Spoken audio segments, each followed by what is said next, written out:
भोपाल से प्रस्तुत हैं प्रादेशिक समाचार। नमस्कार, समाचारों के साथ मैं जितेंद्र रघुवंशी। पहले मुख्य समाचार। केंद्रीय गृह मंत्री अमित शाह ने मेरी माटी मेरा देश अभियान के तहत नई दिल्ली में अमृत कलश यात्रा का किया शुभारंभ।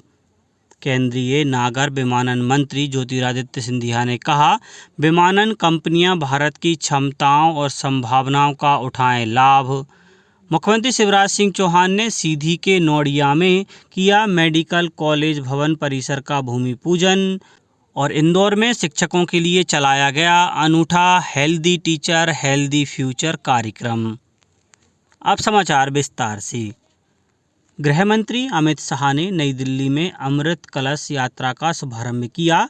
ये मेरी माटी मेरा देश कार्यक्रम के अंतर्गत आयोजित की गई है। इस अवसर पर श्री शाह ने कहा कि पिछले 75 वर्ष में भारत ने कई उपलब्धियां हासिल की हैं। यह चंद्रमा तक पहुंच गया है और बहुत जल्द सूर्य के निकट भी पहुंच जाएगा।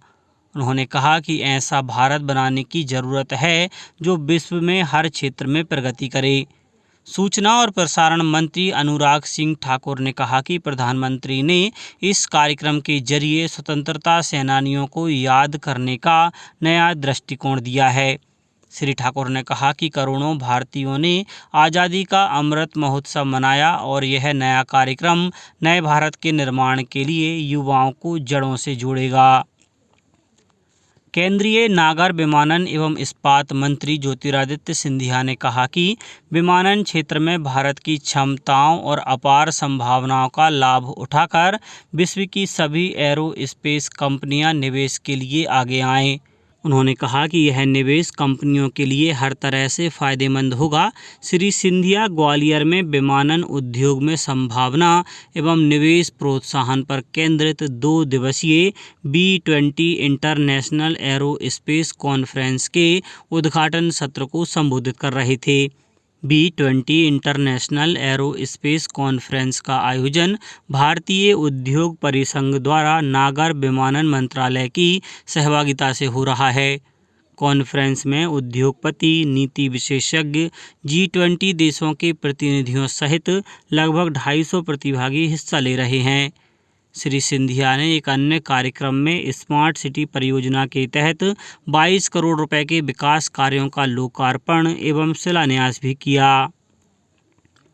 राज्यपाल मंगूभाई पटेल से ब्रिटिश उप उच्चायुक्त सुश्री क्रिस्टीना स्कॉट ने राजभवन में सौजन्य भेंट की। राज्यपाल को ब्रिटिश सरकार के foreign commonwealth and development office द्वारा संचालित infrastructure for climate resilient growth programme की जानकारी दी।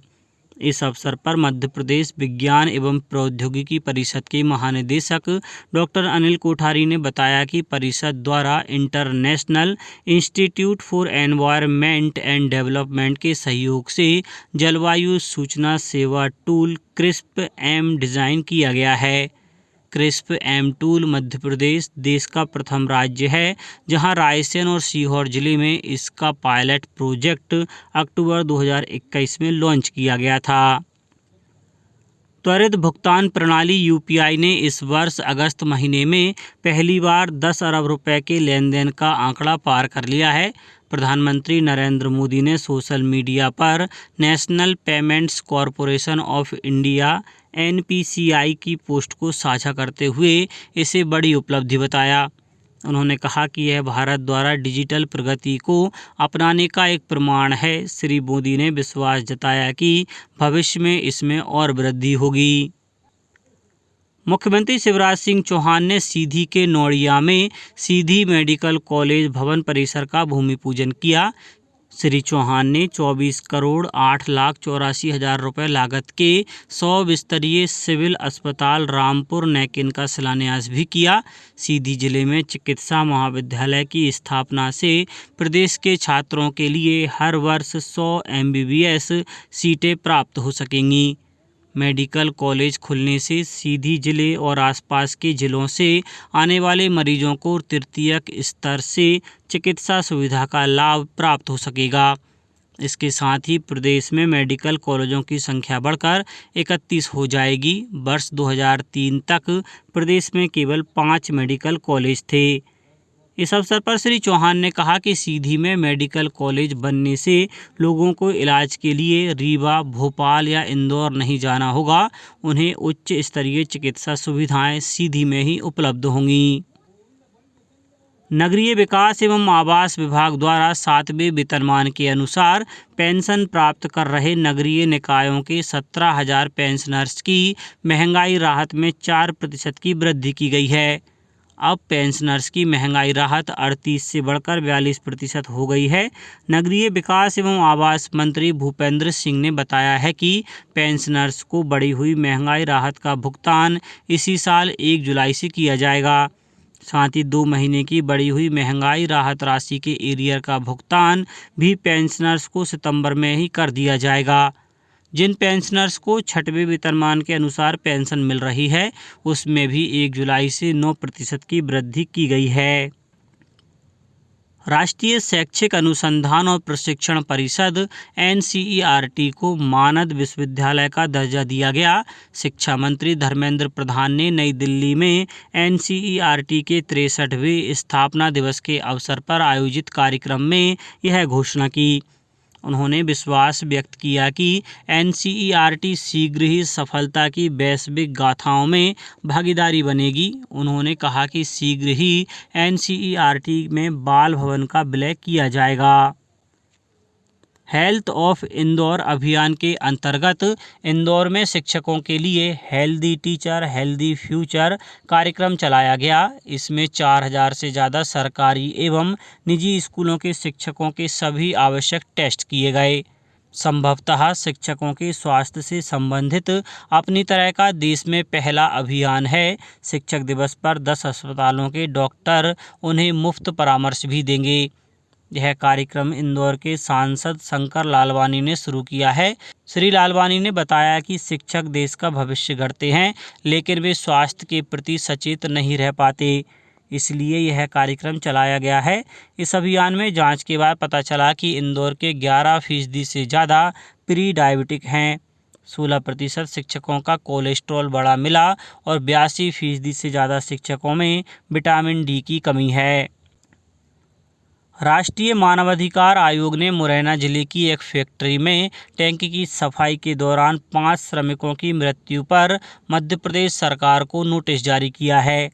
आयोग ने इस साल 30 अगस्त को टैंक की सफाई के दौरान श्रमिकों की मौत का एक मीडिया रिपोर्ट पर स्वतः संज्ञान लिया।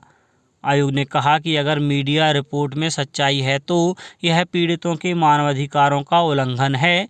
रिपोर्ट में कहा गया है कि कर्मचारी टैंक में जहरीली गैसों की मौजूदगी से अनजान थे और सुरक्षा गियर से लैस नहीं थे। आयोग ने मध्य प्रदेश के मुख्य सचिव और पुलिस महानिदेशक को नोटिस जारी कर 4 सप्ताह के भीतर मामले में विस्तृत रिपोर्ट मांगी है। अब कुछ समाचार संक्षेप में। नर्मदापुरम जिले में मतदान के लिए लोगों को जागरूक करने के लिए इटारसी के शासकीय गर्ल्स कॉलेज ने मतदाता जागरूकता रैली निकाली। मुरैना जिले की सबलगढ़ एवं सुमावली विधानसभा क्षेत्र में घोषित भाजपा प्रत्याशियों के चुनाव प्रचार कार्यालयों का शुभारंभ पार्टी के वरिष्ठ नेता जयभान सिंह पवैया द्वारा किया गया। नीमच में पूर्व मुख्यमंत्री कमलनाथ ने आम सभा को संबोधित किया। इससे पहले हवाई पट्टी से नीमच दशहरा मैदान तक रोड शो हुआ।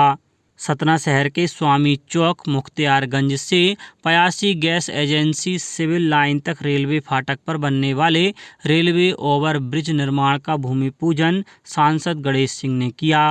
खंडवा गुड्स यार्ड सहित पूरे स्टेशन का निरीक्षण भुसावल DRM इति पांडे ने किया।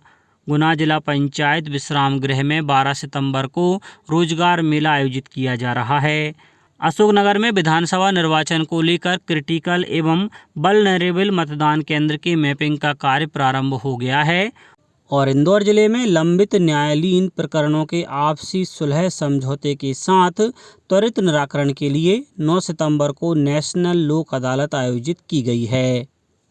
अंत में मुख्य समाचार एक बार फिर। केंद्रीय गृह मंत्री अमित शाह ने मेरी माटी मेरा देश अभियान के तहत नई दिल्ली में अमृत कलश यात्रा का किया शुभारंभ।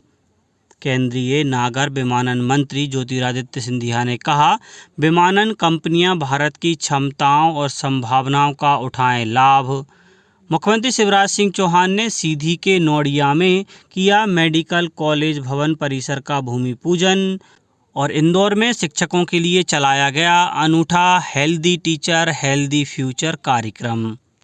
आज के इस बुलेटिन में बस इतना ही। नमस्कार।